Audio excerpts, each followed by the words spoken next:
Hi, it's Christina with the Sisyphean Journal, and we are continuing our journey through Lyme 5, the book I helped write at Life Dynamics back in the 1990s. And this section, we're looking at abortions that were sold to women who weren't actually pregnant. Now, of course, nowadays when you can just get an over-the-counter pregnancy test, it's a lot harder to sell an abortion to a woman who just thinks she's pregnant and isn't actually. Odds are pretty good she's done 2 or 3 home pregnancy tests. But it wasn't always that easy to verify independently whether you were or weren't pregnant. Sometimes I think it was just a matter of mistake, but if you follow the links below, there was actually a couple in New York who I call the voodoo abortionists, Dr. Judith Kumo Samuel and her husband, Dr. Maxim Samuel, who would charge $75 for a pregnancy test, would tell the woman she was pregnant, whether she was or not, then offer to deduct the $75 pregnancy test, put it toward the cost of an abortion. And authorities estimated that 25% of the abortions that they performed at their facility were on non-pregnant women. And what they would do if the woman wasn't pregnant, they just kind of abrade her. They would knock her out. They do the risk of general anesthesia. They put the woman under, but then they just kind of scratch at her cervix enough to make it bleed so that she'd think they'd actually done something. And the number of victims in 1985 was estimated at 2,400. And it was back before easy at-home pregnancy tests. It was these stories like these that led Diane Sawyer's people to contact us at Life Dynamics and ask about cases where clinics had got caught selling abortions to women who weren't actually pregnant and that were still in business. And we did provide them with a list of that. I went through and I verified, yeah, they're still in business. And we also offered a list of really egregious quacks that were still in business. And we offered a lead on Losinac Polonu, but Diane Sawyer decided she didn't want to do a story on seedy abortion clinics after all. I guess she termed it a non-story, not just the doing abortions on women who weren't pregnant, but quacky abortion clinics still being open, including the one we gave her a good scoop on, where the abortionist was knocking the women out and then raping them while they were unconscious on the table for their abortions. So, just with that out of the way, you can follow links below. Let's look at the cases from Lyme 5. So we had Sharon, who went to San Vicente Hospital on January 26, 1974. Excuse me. So, based on their assurance that she was pregnant and that abortion was necessary for her health, she was admitted for an abortion. During the procedure, she suffered injuries requiring treatment, and it was only then that she discovered she hadn't actually been pregnant. Again, please follow the link. All I have is the Los Angeles County Superior Court case number. I don't have a name of the plaintiff, but it was San Vicente Hospital.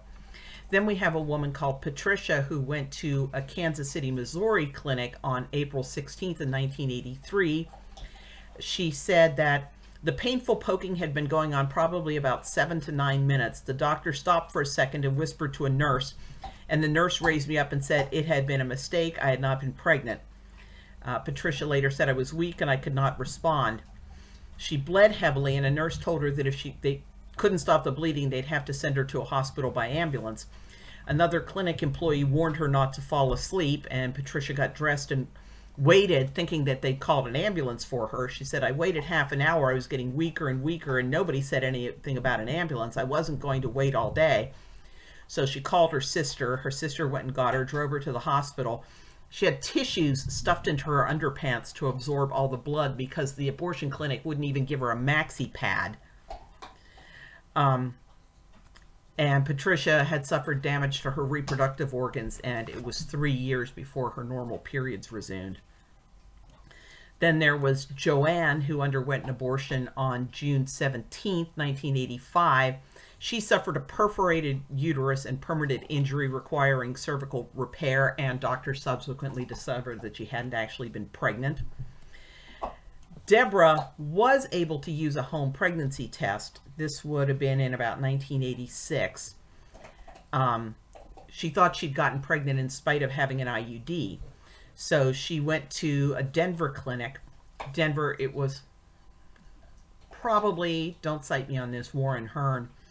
He didn't give another test to confirm the pregnancy, but just assumed that the over-the-counter test was accurate in 1986 and performed the abortion. There wasn't any tissue collected, so he tried again. Still unable to get any tissue, he sent Deborah to the hospital to check for a tubal pregnancy. He made an abdominal incision and noted a mass on or near Deborah's ovary. He said, because it could not be certain as to exactly what was going on, it was elected to remove the ovary and the distal portion of the tube. A lab report found that there was no pregnancy tissue in the tube or the ovary. Deborah had not, in fact, been pregnant. Now, the cases where those women were injured was sad enough, but the last case we mentioned in line 5 was 24-year-old Cynthia Dennard. She was a married mother of 2 who went to biogenetics in Chicago for a combination abortion tubal ligation on September 7th of 1989. The surgery was performed by Dr. Eno Abbasi. Cynthia started to hemorrhage during the surgery. A medical investigation later found that Abbasi had failed to summon help in a timely manner, refused to allow trained and skilled paramedics to attend to Cynthia, refused to allow paramedics to transport Cynthia to a hospital in a timely manner, and otherwise allowed Cynthia to bleed to death. An autopsy revealed that instead of removing a portion of Cynthia's fallopian tube, he had snipped out a portion of an artery. And the autopsy revealed that Cynthia had not even been pregnant. And biogenetics is the same facility where Susanna Chisholm and Brenda Benton underwent their fatal abortions.